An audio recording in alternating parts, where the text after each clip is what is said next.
Hi everyone, it's Lynn Dion from Pink Whisper Designs. Today we're going to create this really festive pastel holiday card. And we're going to be using some Sizzix dyes from the Holtz collection. And we're also going to be using the metallic gilding polish.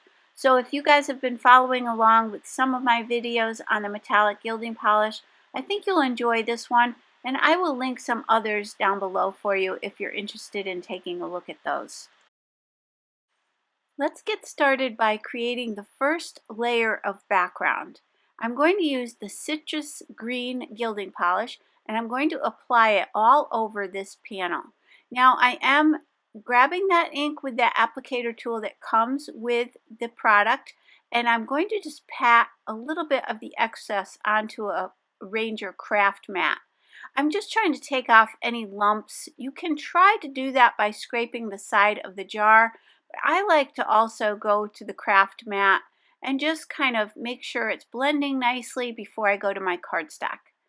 So there you can see we're just going to lay a layer of that down, and then I'm going to go to the Coral Sands gilding polish. And I'm going to just kind of scrape that on, and you can see to take that foam applicator out, you just want to place the lid onto your glass media mat and then just push the little tab to the side. That's the easiest way to remove those from the container. And then I'm taking off some of the ink, and then I'm just going to lightly scrape it across this panel. It'll give it a little bit of like a wood grain type of look. And again, I'm just lightly scraping that across. I don't want a lot of ink. I just want to add a little bit of that color. And there again, you can see that beautiful shimmer that you get. And then the last color I'll use is the pink sunset gilding polish.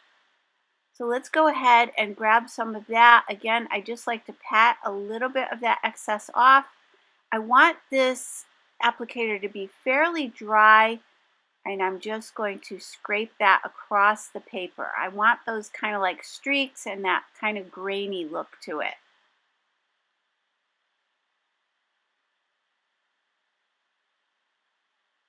And then I will come back in with a little bit of that citrus green and just blend that out a little bit better.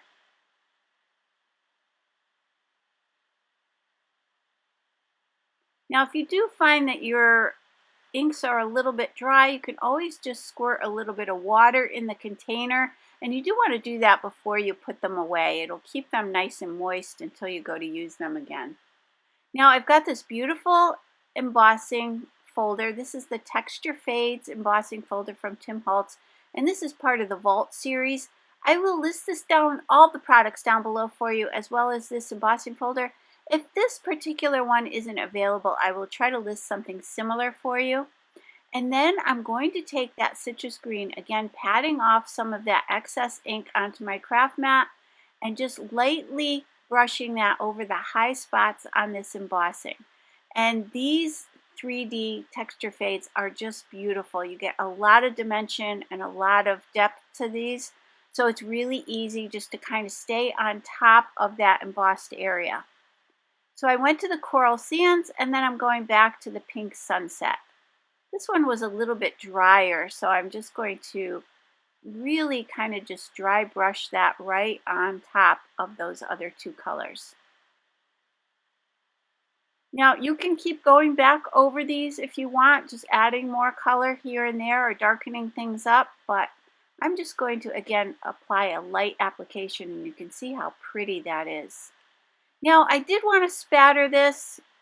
If you've watched my other gilding polish videos, and I will link some of those down below for you, I know a lot of you are collecting these gilding polishes, and they are so fun and easy to use.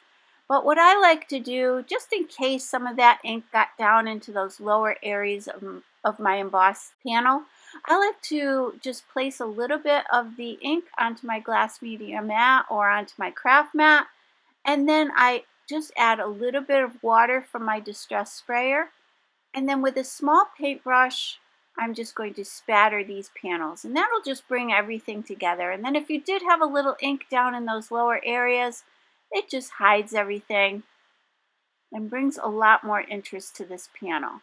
I'm not going to add that third color of the coral sands, but you certainly could. And you can see how pretty that's starting to look. Now, once it was dry, I did decide to cut it down a little bit just to make sure I had enough of that wood grainy background showing. And then once it was cut down, I took that citrus green and I went around the edges, adding a little bit more color on those corners, and then just scraping that ink along the edges. And then for this panel, I decided to use the pink sunset along the edges. And I really didn't add any ink to those applicators, I just used what was on there. So for the dies, I've got this beautiful poinsettia die, again, and the leaves, and this is from the Holtz Sizzix Thinlits collection, and again, I will list and link that down below for you.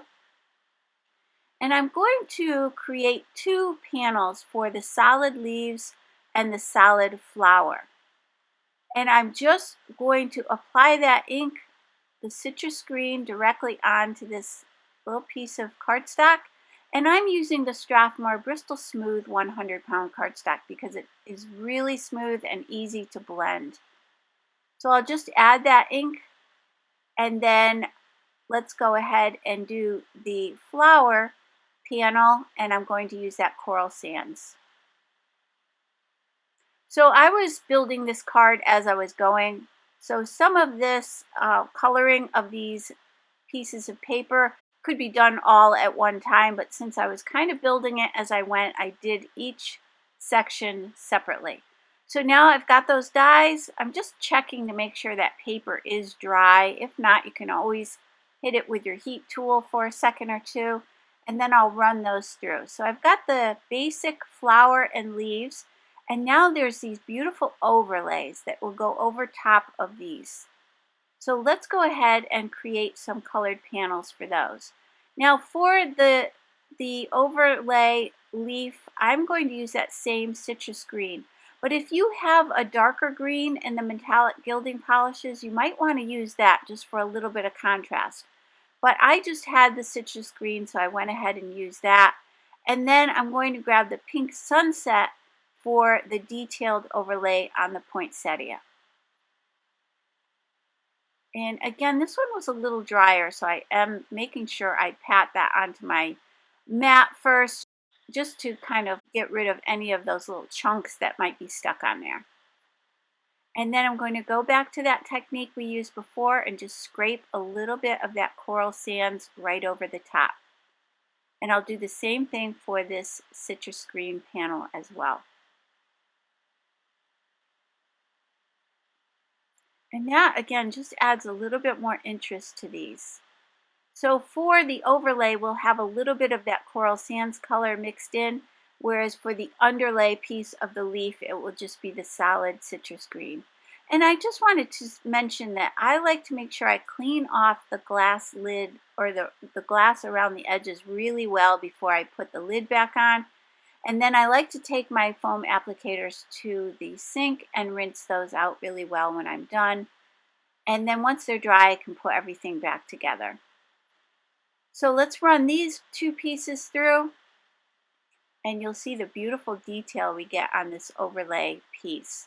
I've got my Nuvo Deluxe adhesive, and I'm going to add a little bit of that just kind of to the center area so that I can curl up these leaves.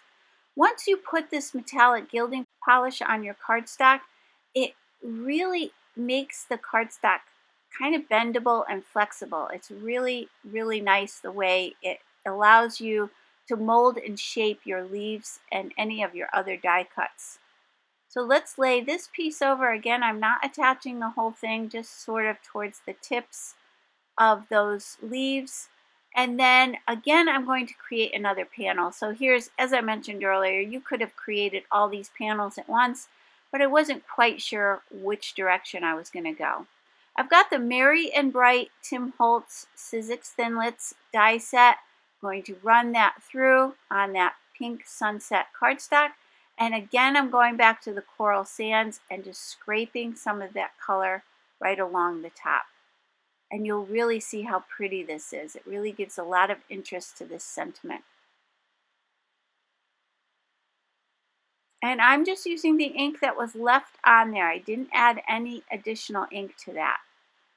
I die cut 3 extra ones out of that 100-pound cardstock, and I'm going to glue all of these together.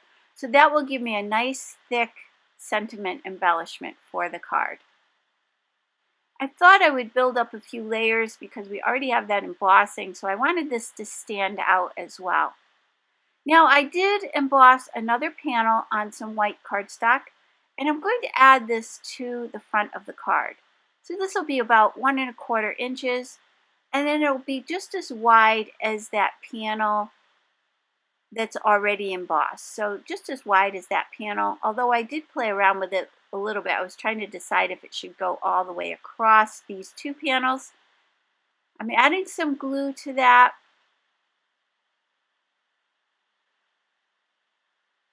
And here's where you'll see I'm trying to decide whether I want this to go the full length of the 2 panels together or just this inside panel.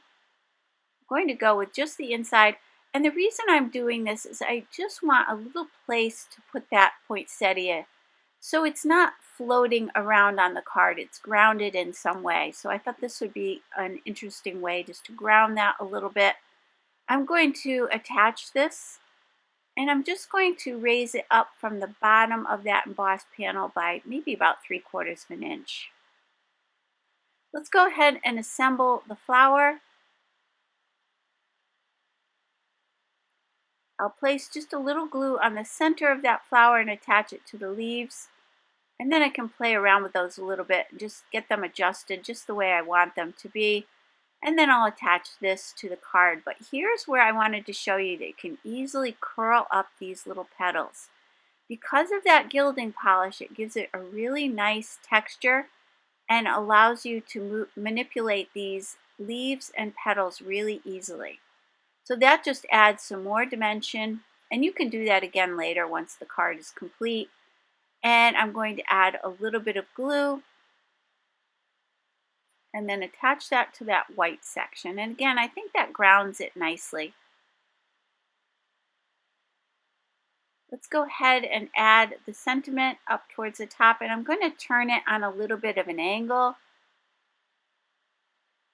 and just placing little tiny dots of glue all around the back.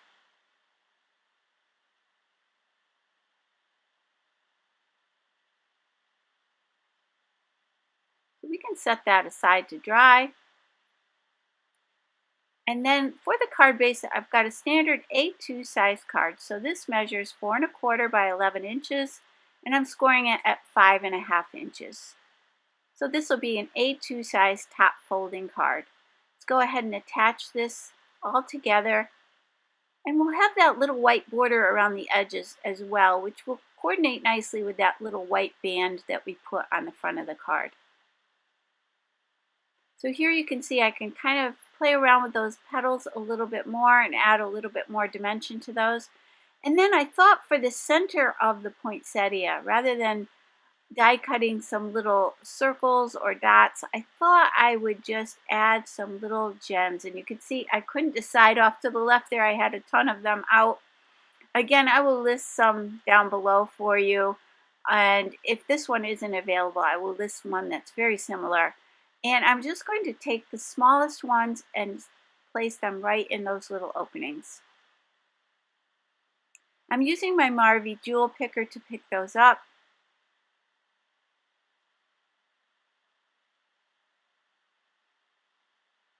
And then here's where I took all of those foam applicators and I rinsed those off in the sink. And now they're nice and dry and ready to be put away. I do like to make sure I take care of that before I put these away. And so let's take a look at the finished card. And again, all the products I've used today are listed and linked down below, as well as on my blog. And if you enjoyed today's video, please hit the like button and subscribe. And don't forget to hit that notification bell so that you don't miss a single video. Thank you so much for joining me today. I hope you enjoyed today's video, and I'll see you soon. Take care. Bye-bye.